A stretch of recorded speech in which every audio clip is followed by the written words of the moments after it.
Let's find the three main lines clearly. Okay, this is where the mouth seam line is good. These perspective lines are all trending parallel because we're viewing from the front, right?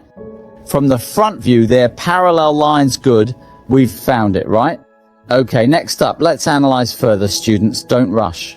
So now let's observe its features. What are its characteristics? The ear position. Look, where are the ears located? Roughly at the horizontal line. Connect this point to this point like this. We've found the ear position. Okay, next, let's continue analyzing. We'll keep looking. Then the overall face width. This point is quite important. Where is the face width? Let's measure it. Good, we've measured it. Okay, here it is at this spot, right? So we found what? The face width, good. Place it here. Look, we'll just darken it directly. So what have we found? The eye position. It's approximate width, right? For the nose, it has thickness going up, good, going down. Okay, this is what? The facial shape emerges, good. This side also has this shape. It won't be this sharp, right? How to round it, good. Build downward. This side goes down. This side also goes down. Here there's a thickness that turns downward. The turn shouldn't be too obvious, good. Place it here. Don't draw too much inside, good. Same here. Can't differ too much. This side should be a bit wider too. Overall, this side will be narrower. Let's measure it. Overall should be narrower than this side. See it? About this distance. Now let's look roughly like this. See it? Like this. That's right. So we've found what? The nose shape. Okay, students, the stuff inside, don't worry about it first. Not important. We need to find the outer shape. At this point, we'll find the head shadow shape. At this point, we'll find the mouth, upper lip. Good. The mouth corners, they're not sharp. They're rounded. Students must remember, many students really like to draw these corners very sharp. That's actually wrong. Continue walking this way. Here is the orbicularis oris muscle shape, the curve of the chin.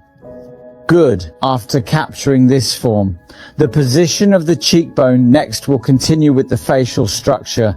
Then this bulges out, recedes inward. Students, you must remember, here it arches up, because here there's a cheekbone overall receding inward, then protruding outward, good. Next we'll same on this side. There will also be a turning feeling, right? So let's find the shadow side here and clarify it. Summarize it. Good. Now let's draw the ears. The ear here is smaller. This ear is a bit wider. Good. There's thickness here. Let's build up the thickness, the inner form. We don't need to worry about it. What we're looking for is the shadow shape. Here there's a sternocleidomastoid muscle connecting over to this side. Good. Same here too. Next, we continue. This whole area here has the clavicle shape. Let's indicate it. Just suggest it a bit. This distance is shorter overall. This area is a bit longer. So after finding the shadow shapes, we just unify everything. Good. Next, same at the bottom. Unify it. One direction is enough. When hatching lines, don't need too much variation. Keep it neat as possible. At this point, let's switch to warm charcoal. Darken it. Make it rounder. Good. Gradually fade it downward. Called solid top, soft bottom. Same here too. This area has height. This is the nose thickness. The bottom here will have reflected light. The top is cast shadow. Cast shadow should be slightly darker than the shadow side. Adjust upward. This area more solid, gradually moving back. The front of the mouth here is closest to us, so this area is heavy. Gradually turn this way. We need to find the chin position. The chin position must be clear. Good. The cast shadow on this ear, its value will be heavier. Must find the surrounding values first, then find what's inside. The inside values must not exceed the outside values where it seeps in. Lock it in heavy. Gradually transition this way. This way we find its form, the hair shape. Even though this area is very thin, but let's try to express it as well.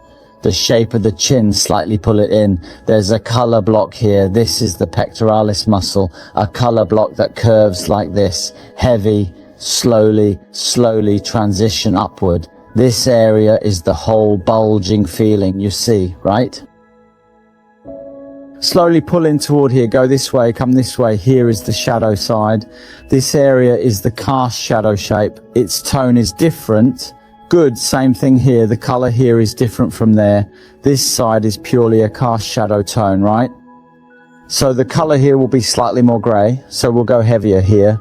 Why? Because here we'll receive a bit of reflected light's influence. Good, solid in front, soft behind this area, darkest good. Next we'll unify everything. Before we follow the light direction, we'll slightly offset a bit more to apply this tone. Don't go past the eyes, the nose, the mouth's tone, because the features tones will be one level darker than the face. Next, we'll remove all the guidelines. Let's remove them, because these guidelines are no longer useful, right? We'll remove them, won't affect the tones after.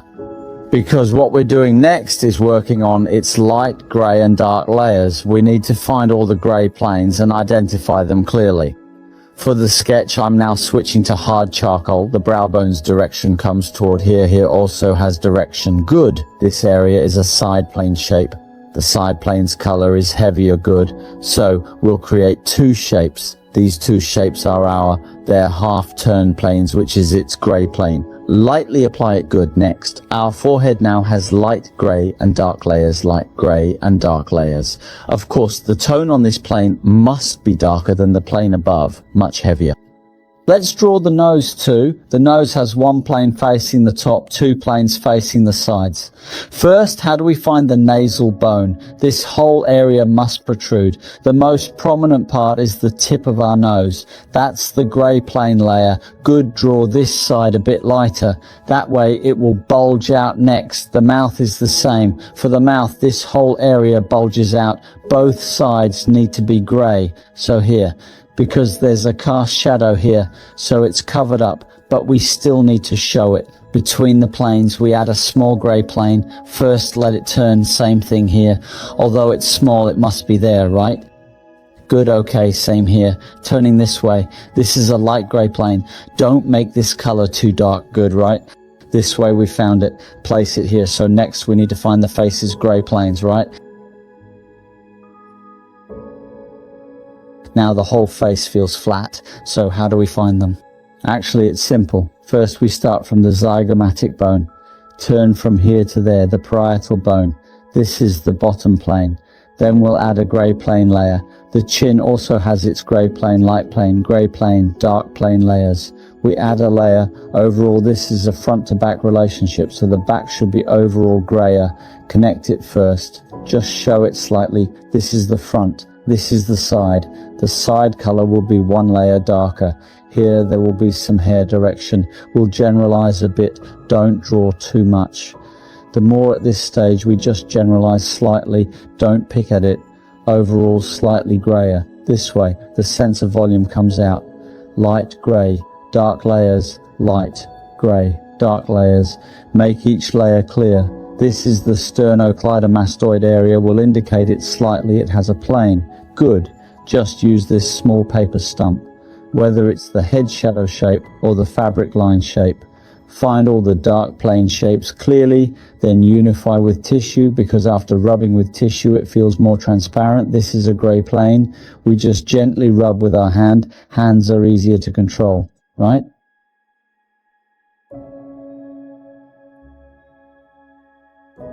This area is a dark plane tone. We take the tissue. How do we refine it? Make it detailed. So next is the rendering stage. Same principle. Start from the darkest areas. Start from the eyes first. Start from the heaviest areas. Begin by sketching the facial features you see. Gradually transition over to this side. The middle area is the most prominent, so both sides will be grayer, a bit heavier. Don't make it too dark inside. Control the tones. Well, emphasize the light and dark lines at the base of the nose, solid above, soft below. The lower you go, the softer it gets, so the color here can't exceed the top. So this area will be a bit heavier. Then the relationship between this side and that side. This side will also be a bit heavier. This side will be a bit heavier. Next, let's work on the mouth. Start with the dark side. Don't rush, right? If you lock in the tones on the dark side, you won't have problems with the grey areas. Many students, right from the start, just go straight in and scribble away, drawing all the light and grey areas at once. The result gets greyer and greyer, so don't rush. There's an Adam's apple here. Many students just can't get this Adam's apple to protrude, right? How to effectively make the Adam's apple protrude? Very simple. There's a surface here facing upward, so this area will appear slightly heavier. This area, this spot is the brightest. We take clean water and gently lift it. It will brighten up there. Of course, don't make it equally bright, right? The Adam's apple generally has two layers, a sphere on top plus a sphere below. There's a double chin here, Agrippa's form. It's not particularly fat, just that it's quite full, round, not that fat type of form. Over here, at the top, this area also has some dark sides. We start from this area, paint lightly, because the plaster color isn't very dark. So sometimes when we paint too heavily, it becomes like iron. That's not right. Overall, it's lighter by one level. Overall, this area is lighter, this area is grayer. Overall, this needs to gradually transition over. Hair is the hardest. Many of our students get stuck on the hair, don't know how to handle it.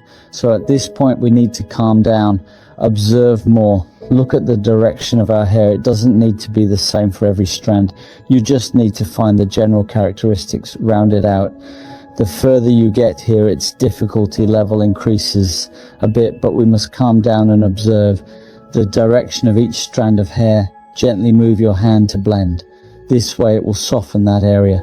It will emphasize the shape of this area, the body's color. Its overall color must be brighter than the neck, but try not to be brighter than above, not brighter than here. We subjectively process it. The projected color, overall, the lower you go. Actually, it gets grayer, so we don't need to overdo it. Just emphasize it a bit. Don't make it heavier than above. That's it for this lesson.